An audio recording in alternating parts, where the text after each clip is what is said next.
వినయ విధేయరామ సినిమా తర్వాత దర్శకుడు బోయపాటి శ్రీని పేరు చెబితేనే అభిమానులు భయపడిపోతున్నారు. బోయపాటి దర్శకత్వంలో సినిమా వద్దంటూ మహేష్ అభిమానులు సోషల్ మీడియా వేదికగా పెద్ద రచ్చ చేశారు. బోయపాటి తదుపరి సినిమా బాలయ్యతో అని తెలిసిన నందమూరి అభిమానులు కూడా జంకారు. అయితే బాలయ్య బోయపాటిది హిట్ కాంబో. వీరి కలయికల్లో సింహ, లెజెండ్ లాంటి బ్లాక్ బస్టర్స్ హిట్స్ వచ్చాయి. ఈ నేపథ్యంలో బాలయ్యతో సినిమా అంటే బోయపాటికి పూనకం వస్తుంటుంది. బాలయ్య కోసం మంచి కథ రెడీ చేశాడనే నమ్మకంతో నందమూరి అభిమానులు ఉన్నారు. అందుకు తగ్గట్లుగానే బోయపాటి బాలయ్యని ముఖ్యమంత్రి చేయబోతున్నట్లు వార్తలు వచ్చాయి. ఈ న్యూస్ విని బాలయ్య అభిమానులు సంతోషపడ్డారు. అయితే ఇప్పుడు బాలయ్య సీఎం అనే న్యూస్ అబద్ధమని తేలింది. ఎలక్షన్ కి ముందు విడుదలయ్యేలా బాలయ్యతో ఒక పొలిటికల్ బ్యాక్ డ్రాప్ లో సినిమా చేయాలని బోయపాటి భావించాడట.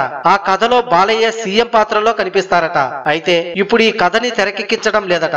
బాలయ్య సినిమా ఎన్నికల మొత్తం ముగిసిన తర్వాతే రిలీజ్ కానుందట. ఈ నేపథ్యంలో సింహ తరహా యాక్షన్ ఎంటర్టైనర్ తీయబోతున్నట్లు బోయపాటి క్లారిటీ ఇచ్చారు.